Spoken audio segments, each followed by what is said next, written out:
इसके बाद में अगर मैं बात करूं लखनऊ घराने की, लखनऊ घराना थोड़ा और अलग था। जहां पर जयपुर घराने में टेक्निकलिटी की बात होती थी, लखनऊ घराने में नज़ाकत की बात होती थी। नज़ाकत भावों में, संकेतों में, वाचक में, हर तरीके से भावात्मक शैली का यहाँ पर ज़्यादातर प्रयोग होता है। इसके साथ रुबाई पर, ज़्यादातर गज़लों पर इस नृत्य को करने की वहाँ पर प्रचलन था।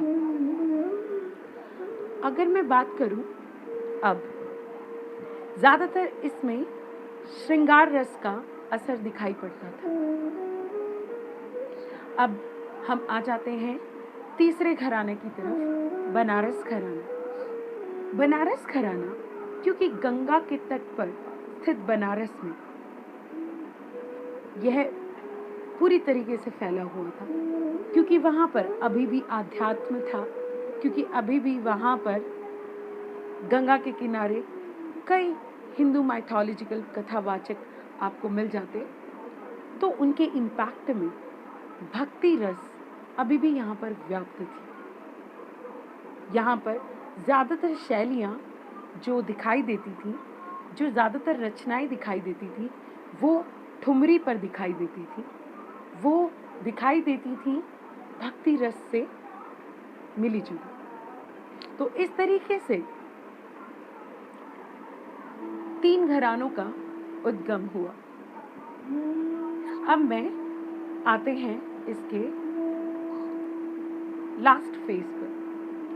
जब भारत आज़ाद हुआ, स्वतंत्रता की बेड़ियां तोड़कर भारत बाहर निकला, तब भारत के जो नेता थे, जो लीडर्स थे, डॉक्टर राजेंद्र प्रसाद पहले राष्ट्रपति, उन्होंने आह्वान किया कि देश के जितने भी कलाकार हैं, जिन्होंने भी पुरानी शैलियों को अब तक अपने अंदर संजोए रखा है, अपनी पीढ़ी दर पीढ़ी इसे ट्रांसफर किया है, घरानों में इसे जीवित रखा है, आगे आए और अब ये शैली समाज में नहीं बल्कि देश के हर एक नागरिक तक पहुंचे, हर एक नागरिक अपनी संस्कृति से परिचित हो,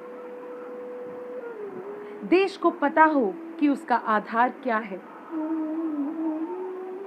कहाँ धूल जो जम गई थी हमारे कलाओं पर, उसे उतार कर, उस धूल भरे आवरण को उतार कर अब आगे आए और इसे नव सूर्य की किरणों की तरह हर जगह फैलाएं। इसी तरीके से उन्होंने नए कलाकारों का और पुराने कलाकारों का आह्वान किया कि आगे आकर इस शैली को, इस कला को आगे बढ़ाएं। इसके लिए कई नेशनल इंस्टीट्यूट्स की स्थापना हुई, जैसे संगीत भारती, राष्ट्रीय कथक केंद्र, नेशनल स्कूल ऑफ ड्रामा। तो इस तरीके से अगर हम देखें कि कथक का सफर कितना रोमांचक रहा, कितना संघर्षपूर्ण रहा, और शायद इसीलिए कथक सीखने में भी इतना ही रोचक है। कहते हैं ना, जिस चीज को पाने के लिए संघर्ष होता है, उस चीज का स्वाद, उस फल का स्वाद किसी और में नहीं मिलता।